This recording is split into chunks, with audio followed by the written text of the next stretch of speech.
Buen día, estudioso bíblico. Nivel valiente, el Mesías leproso, el siervo sufriente de Isaías 53, de acuerdo al Talmud. ¿Has escuchado esa idea? Te lo voy a hablar un poquito, porque mucha gente que desconoce el Talmud malentiende lo que el Talmud está hablando y se inventan cosas de idolatría. Estamos en la era pre-mesiánica. Todo lo que se tiene que cumplir se está cumpliendo. El Mesías auténtico ya está aquí. Él es un ser humano, no Dios encarnado, porque eso es mitología. Él viene de Judá, David, Salomón, del lado paterno, como dicen las escrituras. Es un hombre hecho y derecho, casado con hijos. También tenemos un sumo sacerdote que fue elegido por el Sanedrín. Y Elías el profeta va a ungir a los dos cuando cumplan todos los requisitos mesiánicos. La construcción del templo para terminar, y obviamente la gloria de Dios cae en este templo. Estamos viviendo tiempos increíbles. Todas las piezas del templo ya están hechas. Solo tenemos que ver la abominación que causa desolación ser destruida, ser removida. O sea, vamos a tener el templo a continuación. El Mahdi, el Mesías islámico, se presentó, que de acuerdo a la teología islámica, Mahdi y Jesús vienen a pelear contra Israel para destruirlo. Así que tenemos el Mahdi. Obviamente tenemos el Papa Francisco, que murió el mismo día que Faraón murió, con diferencia de 3.336 años. O sea, el fin del imperio de Egipto y la salida del exilio de Egipto ocurrió cuando Faraón murió. Así que el fin del imperio de Roma, el exilio de Roma, está ocurriendo con la muerte del Papa. Y como mencioné, el Mesías auténtico ya está aquí y va a ser presentado por Elías muy pronto. Y también, como mencioné, el Mesías leproso, que tiene que ver con esta porción semanal, que es Parashat Tazria y Mesora. Se encuentra en Levítico 12, verso 1 a 15:33. La lectura profética es 2 de Reyes, capítulo 7, que habla de leprosos que salvan a Israel. Te lo digo, mucha gente malentiende a quién le aplica como leproso. Mucha gente totalmente desconoce el punto principal de la lepra. Ahora, punto interesante. La Parashat Tazria y Mesora se va a aplicar en la era mesiánica. La respuesta te va a sorprender. Aprendamos un poquito la Parashat Shavua, Parashat Tazria y Mesora. Vamos a hablar del Mesías sufriente de Isaías 53, de acuerdo a los rabinos, el Mesías leproso. Aprendamos un poquito. Vamos para allá. Shalom Aleichem. Es Yonan para Punto Breslev, Parashat Tazria y Mesora. Como mencioné, Levíticos 12, verso 1 a 15:33. Y la lectura profética es 2 de Reyes, capítulo 7, que habla de unos leprosos. Parashat Tazria y Mesora, una porción bastante fundamental para la vida cotidiana, en aquel entonces, hoy en día y en la era mesiánica, y te lo voy a demostrar. Obviamente vamos a hablar del Mesías leproso, que los rabinos lo entienden de Isaías 53 de acuerdo al Talmud. Ahora, hay gente idólatra que trata de encajarlo al ídolo de Roma, Jesús. Pero en verdad no tiene que ver nada con Jesús. Especialmente que Jesús no tenía afiliación tribal, no venía de Judá, David, Salomón, del lado paterno, como es la profecía, sino él era producto de adulterio. Y eso lo dice la Biblia cristiana. Alguien más se comió ese pastel. Eso lo dice la Biblia cristiana. Alguien más se comió ese pastel. José era el virgen de la Biblia cristiana. María salió preñada de otro. Así que Parashat Tazria tiene que ver cuando una mujer da a luz y el procedimiento. En la era mesiánica vamos a poder tener niños, porque la era mesiánica es como el regreso al jardín del Edén. Es la puerta del jardín del Edén. Así como en el jardín del Edén podíamos tener hijos, y obviamente el mandamiento de la Biblia es reproducirse. Es el primer mandamiento cronológico. O sea, en la era mesiánica vamos a tener hijos, nietos, bisnietos. Vamos a reproducirnos, porque Dios lo ordenó eso en el jardín del Edén. Y la era mesiánica es la entrada del jardín del Edén. Y por eso el Mesías auténtico se va a casar y va a tener hijos.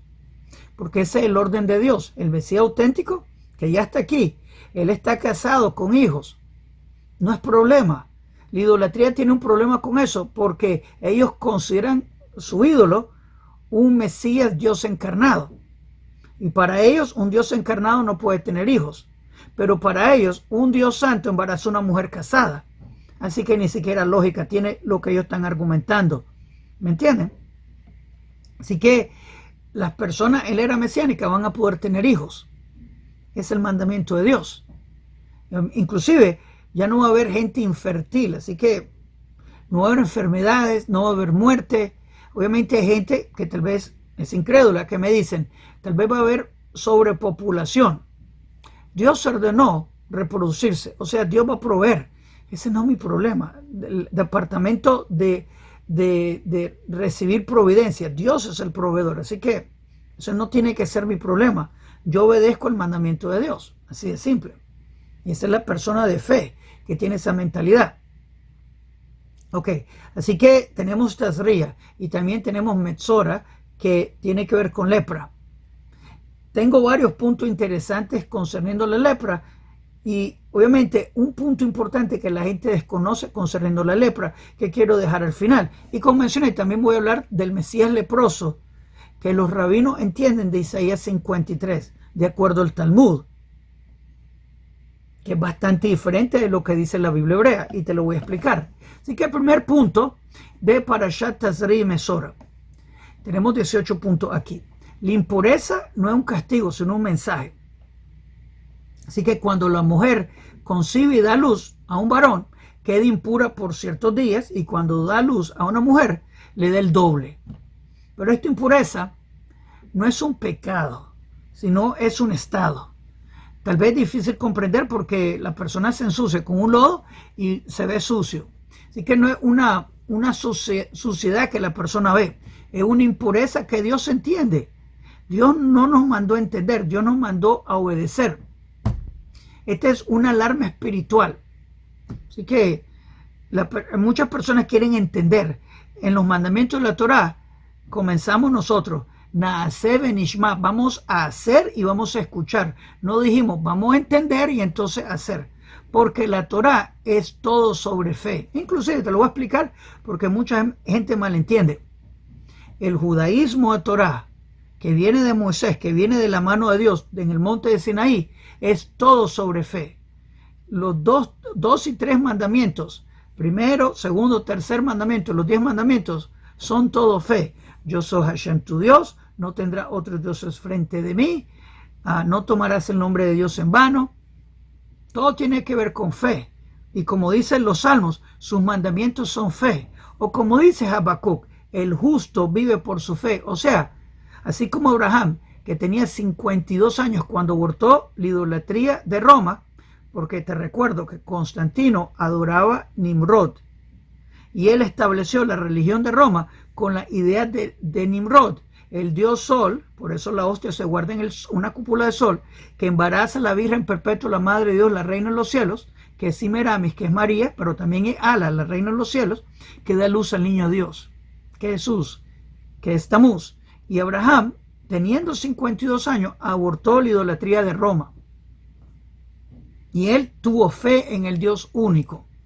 Y se le contó como rectitud. Eso lo dice Génesis. Inclusive tenemos también a Noé, que te dice la Biblia que Dios encontró gracia en los ojos de Noé. O sea, la gracia y el perdón de Dios, fe en el uno, es suficiente. Siempre fue suficiente. O como dice Salmo 130, con el Eterno hay abundante temor para poder temerle. O sea, el perdón de Dios siempre fue activo. La gente de Nínive, que nunca fue el templo, fueron perdonados por el Dios de Israel cuando pusieron su fe en el Dios uno y se arrepintieron de su idolatría. Así que arrepentimiento al Dios uno es suficiente. Arrepentirte en idolatría te hunde al infierno. Así de simple. Poner tu fe en un sacrificio humano que Dios prohíbe sería totalmente contrario a lo que dice la Biblia hebrea. Así que no pongas tu fe en alguien que Dios declaró falso profeta. Jesús es un falso profeta declarado de acuerdo a la Torá. Deuteronomio 13 profetizó de un falso profeta que iba a hacer milagros y maravillas y te venía a desviar del camino el uno. Ese fue Jesús. Zacarías 13 habló de un falso profeta con ojito en las manos. Solo Jesús cumplió eso. No hay otro falso profeta con ojito en las manos aparte de Jesús. Tenemos Daniel 7:25, que habla del falso profeta que viene a robarse la gloria de Dios. Se sentó en el trono de Dios, declarándose Dios, demandando alabanza. Ese fue Jesús. Lo declararon Dios encarnado. Todos los cristianos alaban a este ídolo. Vino a perseguir al pueblo real con inquisiciones, cruzado, holocausto. Eso lo hizo Jesús. Vino a cambiar la ley de Dios por la ley de Cristo. Vino a cambiar el calendario bíblico por el antes de Cristo, después de Cristo. Así que Daniel 7:25 profetiza a Jesús, el falso profeta que lo llama el cuerno de Roma. ¿Qué más quieren? Así que Tazria, como mencioné, que es dar a luz, no te hace impuro, tiene sus reglas. Es una impureza espiritual, una alarma espiritual que Dios da como requisito. No lo comprendemos, lo obedecemos, porque es por fe, como dije. Ok. Metzora, que es un leproso, en verdad sería una persona que hace calumnias. Y a la persona, de acuerdo a Levítico 13, le aparece en la piel, también en las paredes de la casa, también en su ropa, le aparece una erupción, una inflamación. Ahora, este castigo es por la Shon Hara, por calumnias. Ahora, tal vez punto interesante. El otro día, un idólatra habló que yo tengo un problema sexual porque hablo de Jesús como una persona perversa. Para él sería una calumnia. Pero en verdad, eso es lo que dice la Biblia cristiana. Por ejemplo, tenemos el caso de Jesús, que él fue a la casa de un leproso, que es prohibido. No puede ir a la casa de un leproso, y una prostituta vino a frotar sus patas, a besuquear sus patas, poner perfume y bueno, eso es un caso sexual bastante inapropiado. Jesús se andaba acurrucando con sus amigos en su pecho. No conozco un hombre que se anda acurrucando en el pecho de su cuate. ¿Tú conoces a alguno? Hay una historia de un muchacho joven que cuando vinieron a buscar a Jesús salió desnudo en la presencia de Jesús. Eso está en la Biblia cristiana. Ahora, yo simplemente estoy advirtiendo a la gente que no crean en tal ídolo. La Torá habla, un mandamiento de la Torá, una prohibición en verdad, no ponga una pieza de tropiezo frente de un ciego. O sea, tenemos la obligación de destapar falsos profetas. Así que yo, destapando el falso profeta Jesús, que tiene los hoyitos en las manos, es un favor a las naciones. Eso no es una calumnia. No estoy violando ningún mandamiento. Este muchacho que está diciendo que tengo un problema sexual y él se inventó algo, perverso sexual, algo así. Esa persona está haciendo una calumnia y esa persona va a sufrir las consecuencias, Bezrat Hashem, y que el Eterno se las dé completo y pago completo si no se arrepiente. Pero este es el caso de una persona que habla calumnias.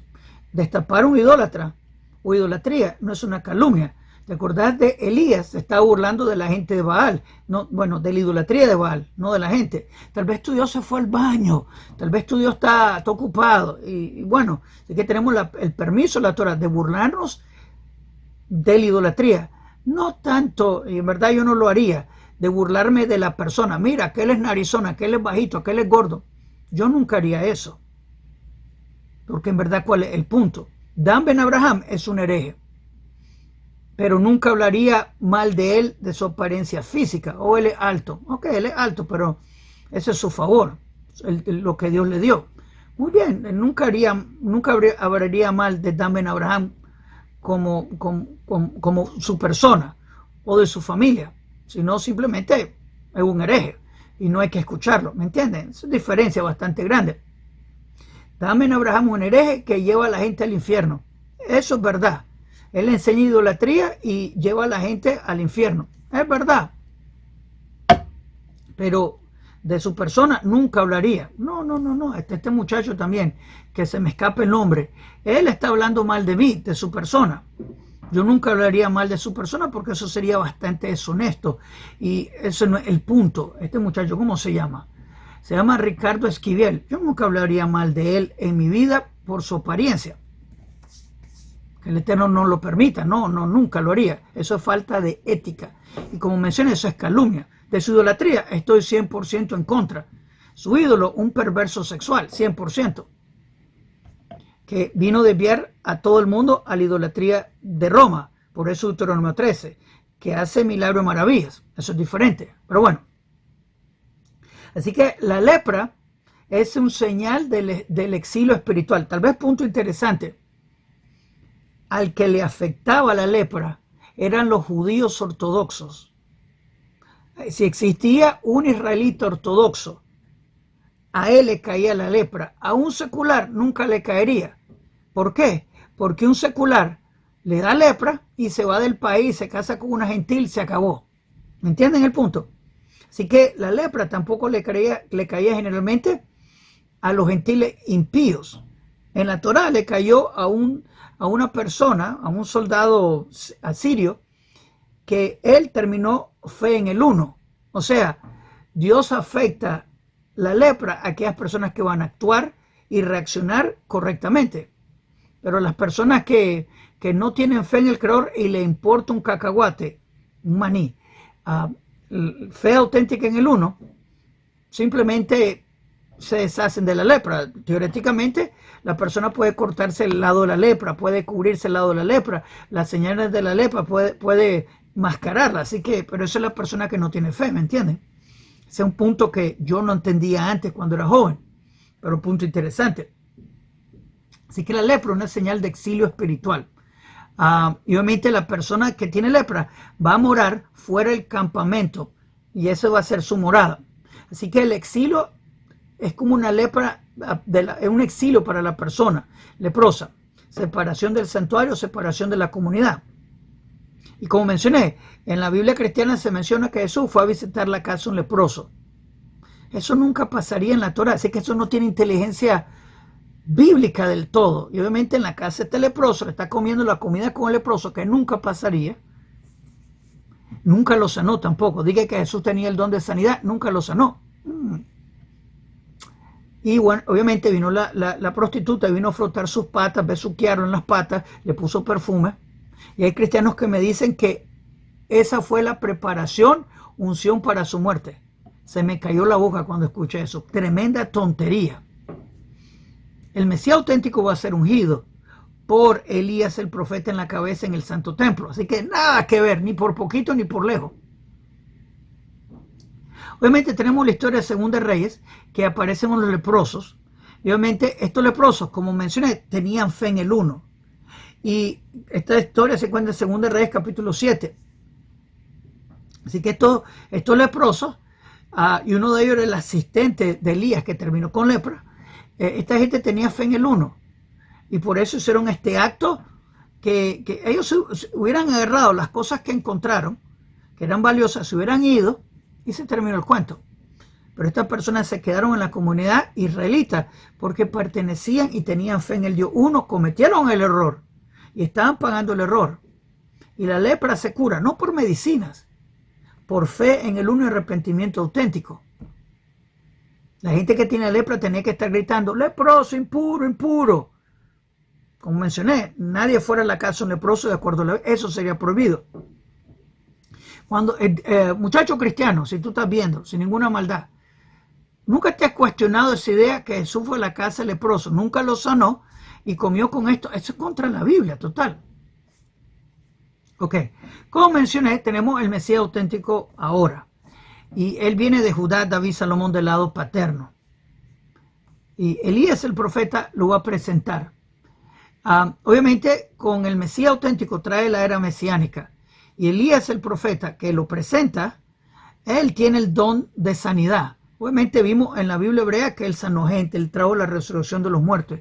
Así que en la era mesiánica tal vez no va a haber lepra. Y si pasa la lepra, Dios la va a curar porque de acuerdo al libro, bueno, de acuerdo a la Biblia hebrea, las enfermedades van a ser curadas en la era mesiánica. Así que obviamente la gente tiene que hacer arrepentimiento. Personalmente, porque quiero repetir un punto que se me olvidó. Obviamente la lepra se cura con arrepentimiento. Yo he tenido enfermedades. Por ejemplo, tuve un hoyo en la córnea de uno de mis ojos. Me pasó 2 veces. La primera vez no entendía por qué. Y fui al médico y me dijeron que iban a hacer una operación. Obviamente no quería una operación. Después me comenzó a doler el otro ojo. Así que esto no es normal, esto viene de Dios. Fui a hacer hitbodedut en un campo con los ojos cerrados porque me dolían los ojos, obviamente. Y calculé que era falta de caridad, tzedakah. Así que fui a dar tzedakah. Me curé al siguiente día. Otra vez, años más tarde, me dio el mismo dolor. Así que ya sabía que era falta de caridad. Así que volví a dar caridad y el Eterno me sanó. Así que interesante que el Eterno es sanador. Mucha gente, en vez de buscar el Creador, buscan la aspirina. Así que busca el Creador. Muchas veces los mensajes que Dios nos da es para que nos arrepintamos, para que actuemos. Obviamente muchas enfermedades también vienen por falta de nutrición. Cuando tú eres joven, puedes lidiar con eso. Pero cuando te pones más viejo, las enfermedades vienen más rápido. Así que tenés que cuidarte de tu salud, comer saludable, hidratarte bien. Eso es importante. Ok. Tenemos los sacrificios. Obviamente cuando uno llevaba tazría, cuando uno daba luz, tenías que llevar un sacrificio al templo. Y también cuando una persona estaba saliendo de la lepra, también tenía que llevar una ofrenda, un sacrificio. Tenemos Ezequiel 43 a 46, que habla que todos los sacrificios van a regresar en la era mesiánica. ¿Por qué? Porque esta es la orden de Dios. Si tú lees Ezequiel 43, 44, 45, 46, vas a ver que todititos los sacrificios regresan. La idolatría no quiere eso, porque ellos creen en un Dios encarnado que muere por los pecados del mundo. Cuando la Biblia hebrea dice que nadie muere por los pecados del otro. Jeremías 31, comenzando en verso 29, hasta el final, te habla que nadie muere por los pecados del otro. Y el nuevo pacto viene, el Brit Hadashah, el Nuevo Testamento, que es en la era mesiánica, no la Biblia cristiana. O sea, en aquellos días, en la era mesiánica. Y el pacto es la ley de Moisés en nuestros corazones. Si tú lees la Biblia, te lo dice. O sea, comienza Jeremías 31, comenzando en verso 29. Nadie muere por los pecados del otro. Demostrando que Jesús murió por su propio pecado, el ataque terrorista al templo. Jesús se ganó los clavos. Él fue ejecutado. No fue ningún sacrificio humano perfecto, porque Dios prohíbe eso. Ok. Obviamente, como mencioné también, tenemos el tercer templo, que es físico, es eterno, como lo dice Ezequiel 37, comenzando en verso 24 a 28. El Mesías se llama David, lo dice Ezequiel 37, verso 24, porque viene de Judá, David, Salomón del lado paterno. Jesús, Yeshua, no cumplió una profecía mesiánica porque él fue producto de adulterio, como dice Juan 8:41, producto de prostitución.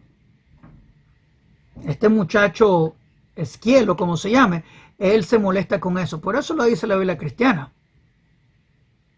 Que se moleste porque su ídolo no le beneficia. Espero que se arrepienta. Pero obviamente el Eterno dice que va a establecer un pacto de paz y va a poner el santuario, su santuario, entre nosotros para siempre. Eso es la Biblia hebrea. La Biblia cristiana, en el libro Apocalipsis, te dice que el Nuevo Jerusalén no tiene templo. El libro Ezequiel te dice que el templo es para siempre. Obviamente el Mesías no es de familia sacerdotal. Aarón sería familia sacerdotal, en este caso Elías el profeta y el sumo sacerdote que ya fue escogido por el Sanedrín. El sumo sacerdote va a servir en el templo. Y el Mesías no sirve en el templo, no es Mesías sacerdote, porque es un invento cristiano. Esa parte me sorprendió. Mesías sacerdote. El Mesías viene de la tribu de Judá. El sumo sacerdote viene de la tribu de Aarón. Son dos diferentes tribus. Así que, y Jesús, por ser producto de prostitución, producto de adulterio, no venía de Judá ni tampoco de Aarón. Hay cristianos que me dicen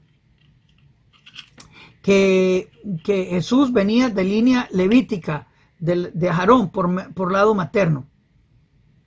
No, eso no da tribu, la mamá no da tribu. Tenemos Steven Arik, que te dice que la mamá no da tribu, te lo dice, porque su familia de mamá viene de Aarón también, pero él no es de familia aharónica y él no va a servir en el templo. O sea, él te está confirmando tal idea. Te lo voy a poner al fin de esta porción, donde Steven Arik confirma esa idea. Pertenece a la familia Cohen, que son los sacerdotes, los descendientes de Aarón. En mi caso personalmente, mi papá No tengo una evidencia 100%, pero mi papá es levita también. De parte de mi mamá sí tengo prueba. Sí puedo decir 100% que del lado de mi mamá, toda la familia de ella son descendientes de Aarón, el hermano de Moisés. Yo soy mitad Cohen. La ley es que uno puede ser Cohen nada más por el padre, y como en mi caso es nada más de mi madre, yo ya no soy Cohen, no puedo servir en el templo con los sacrificios, con todo eso. No solamente los que tienen el apellido Cohen. Pero el templo es físico, todas las piezas del tercer templo ya están hechas.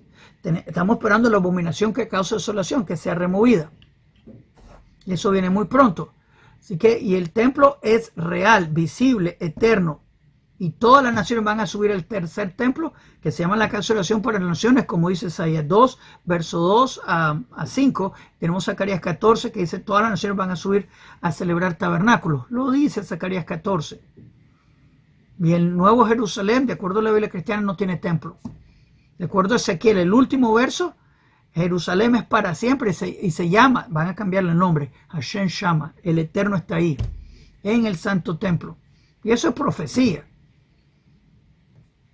Los cristianos no quieren el templo, no quieren el sacerdocio, porque quieren su idolatría. Pero la Biblia hebrea vino primero y ya lo profetizó. Estoy seguro que existe un cristiano que dice que esas profecías se cancelaron por su idolatría. No me sorprendería. ¿Tú has escuchado esa tontería? Escríbeme aquí abajo. Así que el Mesías auténtico viene a construir el tercer templo. No viene a destruir la Torá, sino a levantar la Torá.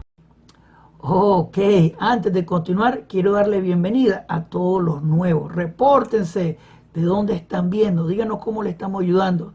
También quiero que por favor le hagan me gusta a este video y se suscriban al canal, que le hagan clic a la campanita para que le contemos cuando los siguientes videos en este canal vengan. Es importante. También quiero invitarlos a las clases de la Biblia. Estudiamos la Biblia hebrea todas las noches a las 8 de la noche hora de Toronto. De domingo a jueves estudiamos la Biblia hebrea, que es la raíz hebrea de la fe. La estudiamos del hebreo, la traducimos al castellano con sus comentarios, donde todo el mundo está bienvenido a aprender la Biblia hebrea con nosotros. Tenés que estar suscrito para comentar, pero todo el mundo está bienvenido. Así que suscríbanse al canal, dale me gusta el video, compártenos su grupo, únanse al proyecto de aprender la Biblia hebrea. El que aprende la Biblia hebrea vive menos engañado. Así que hagan clic, clic, clic. El Mesías auténtico viene a construir el templo, no viene a destruir la Torá. Por eso dice Isaías 2, verso 2 a 3, vendrán muchos pueblos porque de Sión va a salir la Torá. O sea, por eso somos sionistas, porque de Sión sale la Torá. Así que el verdadero Mesías viene a restaurar la gloria de la casa de Dios, que se llama la casa de oración para todas las naciones. Y la idea del templo es para morar entre nosotros. O sea, el templo es la puerta del lugar del Eterno a esta tierra. Un vórtex, una puerta, como quiera entenderlo.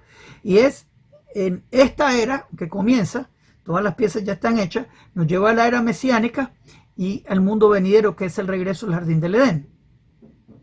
Obviamente tenemos el libro de Días, capítulo 1, verso 21, que habla del fin de Roma. Roma no tiene futuro. Cristianismo no tiene futuro de ninguna manera. Ricardo Esquivel, tu idolatría no tiene futuro. Tu ídolo va a ser lanzado en lago de fuego. Eso es Isaías 66, verso 24. Y tú estás reservando tu pieza del infierno por creer en tal ídolo. Pero tú puedes abortar la idolatría de Roma. Tu ídolo no tiene salvación. Por eso es lo que dice Abdías capítulo 1, verso 21. Roma no tiene futuro. Roma es Esaú, que es el enemigo final antes de la redención. Así que seguir la cruz de Jesús te lleva al infierno. Así de simple. Okay. De acuerdo a Zacarías 14, el Mesías auténtico va a humillar las naciones idólatras. Y como dice Zacarías 14, versos 16 a 19, y todos los que queden, todos aquellos idólatras que se salvaron con olor de humo, por decirlo así, olor al infierno, van a subir a adorar al Creador, el Rey Hashem, el Dios de los ejércitos en Jerusalén. Van a tener una vergüenza del diablo, por decirlo así, porque creyeron en el ídolo de Roma, el falso profeta con hoyito en las manos. Ricardo Esquiel, ¿tú conoces a otro ídolo que tenga hoyito en la mano, aparte de tu ídolo Jesús? Solo Jesús cumplió eso. Así que el verdadero Mesías no viene a aceptar religiones. Inclusive Zacarías 13, verso 2 te dice que toda la idolatría va a cesar. La idolatría, que es una mentira que Dios permitió para darte libre albedrío, va a cesar. Así que Isaías 11 te habla que el verdadero Mesías, que viene de Ishai, que es el papá de David, porque es solo el papá de la tribu, va a revelar todo. El conocimiento de Dios va a ser como las aguas cubren el mar. Él es el rabino del mundo. Va a enseñar a todo el mundo el camino de Dios, que es la Torá. El camino de la verdad y la vida es la Torá, no la idolatría de Roma. Okay. El impuro va a ser restaurado, no va a ser descartado. Así que la persona que tiene lepra va a ser rociado y va a ser purificado, va a ser limpio. Y ese es el punto de la redención. El Eterno nos quiere limpio para que lo sirvamos en pureza. Por eso Salmo 100 dice, Ivdu et Hashem besimcha, ve frente al Eterno con alegría, porque la limpieza espiritual es tu alegría. No más idolatría de Yeshua HaMashiach, así de simple. Ok, la sangre del sacrificio no es sustituida por fe. Dios ordenó la sangre en los sacrificios. ¿Por qué? Esa es su sabiduría. En la era mesiánica, todo lo que está en Levítico va a regresar. Eso se encuentra en Ezequiel 43 a 46, al final de 46. No te gustan los sacrificios y pobrecitos los animales. Esa fue la sabiduría de Dios. Lo comprendo yo, lo comprendes tú, no importa. En verdad yo no lo comprendo y estoy seguro que tú tampoco. ¿Quién lo comprende? Esta es la sabiduría de Dios. El punto de la fe, como dicen los salmos, sus leyes son fe, sus mandamientos son fe. O sea, tú demostras tu fe. Arrepentimiento, si tú no estás arrepentido, si tuviéramos templo ahora mismo y no estás arrepentido y llevas el animal más caro del mundo, tal vez engañas al sacerdote, pero a Dios no lo engañas. Así que no serías perdonado porque llevaste el sacrificio más caro del mundo. Pero si tenés arrepentimiento como la gente de Nínive, que se arrepintió sin templo, o el rey Menashe, el rey más malvado del mundo, en la historia de Israel, en un calabozo en Babilonia hizo arrepentimiento, Dios lo perdonó. Porque sus mandamientos son fe. Dios ordenó los sacrificios, lo hacemos, demostrando fe. Dios lo dijo, pero el arrepentimiento viene primero. Sin arrepentimiento no hay perdón de pecados, punto final. Obviamente Dios prohibió sacrificios humanos. Te lo dice Deuteronomio, te lo dice Ezequiel 18, te lo dice Jeremías 31, verso 30, que es parte del nuevo pacto, el Brit Hadashah, en la era mesiánica, no la Biblia cristiana. Te dice que nadie muere por los pecados del otro. Jesús murió por su ataque terrorista al templo. Jesús murió ejecutado, no fue ningún sacrificio humano. Jesús murió por su propio acto terrorista. Jesús se ganó los clavos, así de simple. Así que el Mesías es un ser humano, no una apariencia divina. Porque el Eterno te dice que no hay otro aparte de él. Él es el único Dios. La Biblia cristiana te habla de Trinidad, Dios en casa. Eso nada que ver. Así que eso es punto importante. El exilio Israel y la lepra. Y la redención es su sanidad. Así que tenemos Levítico 14. Y saldrá el sacerdote fuera del campamento y lo mirará. Así que el exilio es una mancha, cada redención es una limpieza. Así que tenemos que entender eso.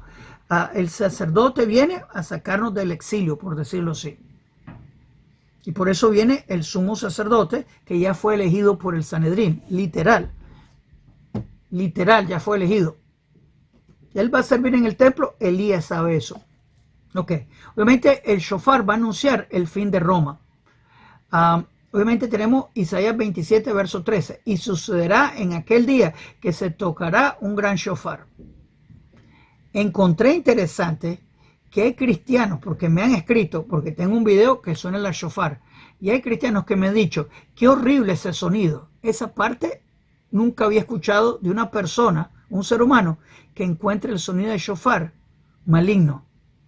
Yo tengo gatos. Yo he escuchado a mis gatos que cuando escuchan la shofar se me acercan a observar la shofar. Tenía un gato que se me murió y él se ponía a gritar como un lobo cuando escuchaba la shofar. Hasta los animales entienden la shofar. ¿Tú has tenido esa experiencia con la shofar y animales?